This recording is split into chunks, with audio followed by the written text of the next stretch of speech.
परमेश्वर के दास भाई भक्त सिंह के द्वारा लिखित और प्रकाशित की गई पुस्तक ईश्वरीय भेदों का प्रकाश में से दैनिक संदेश 21 अगस्त। 3 सुंदर चलने वाले प्राणी हैं, वरन 4 हैं जिनकी चाल सुंदर है। नीति वचन 30 अध्याय और उसका 29 वचन। नीति वचन 30 अध्याय और उसके 29 से 31 वचन में 4 प्राणियों के विषय में पढ़ते हैं कि जिनकी चाल सुंदर है। सिंह की चाल, शिकारी कुत्ते की मोहक चाल, बकरे की दृढ़ चाल और अंत में सब प्रतिद्वंदियों पर जय प्राप्त करने के बाद एक विजयी राजा की गर्व से भरी चाल। सब अपनी चाल के विषय में एक समान सुंदर हैं। नदी के वेग से बहते हुए पानी में सिंह को तैरते हुए देखना यह सुंदर दृश्य है, क्योंकि बहाव कैसा भी हो तो भी सिंह तैरकर सीधा पार जाएगा और नदी के बहाव को अपने मार्ग में हस्तक्षेप करने नहीं देगा। ऐसे ही हर एक मसीही को चलना चाहिए। सीधे मार्ग में चलते हुए किसी भी परीक्षा के द्वारा खींचा नहीं जाना चाहिए। जब हमने धार्मिकता का मार्ग देखा है तब उसी पर चलना भी चाहिए। मुसीबतें आए, कई रुकावटें आए तथा परीक्षाएं आए, परंतु हमें सीधे जाना है एवं उनको पार कर जाना है।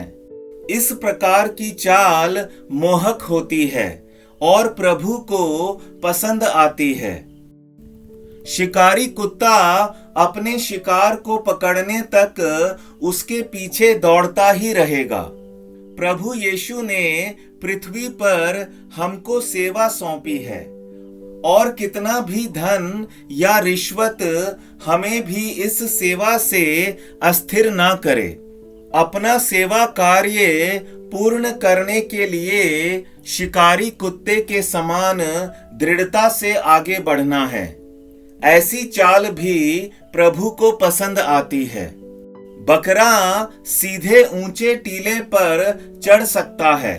टीले की सिधाई और ऊंचाई उसे निराश नहीं करते, क्योंकि चोटी पर चढ़ने का वह आदी है।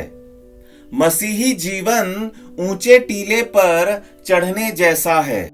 क्या परमेश्वर की उपस्थिति अनुभव करना चाहते हो?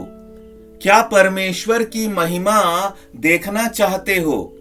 तो आपको कठिनाइयों की चोटियों पर चढ़ना है। निराश नहीं होना है, वापस जाना नहीं है।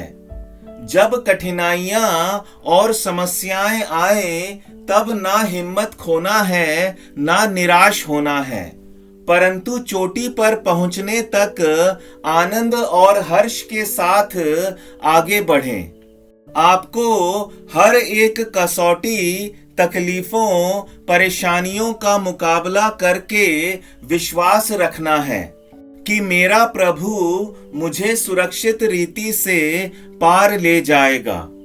अंत में विजयी राजा, जिसका कोई प्रतिद्वंदी नहीं, वह भी दूसरे 3 प्राणियों के समान अपने देखने वालों को प्रसन्न करता है।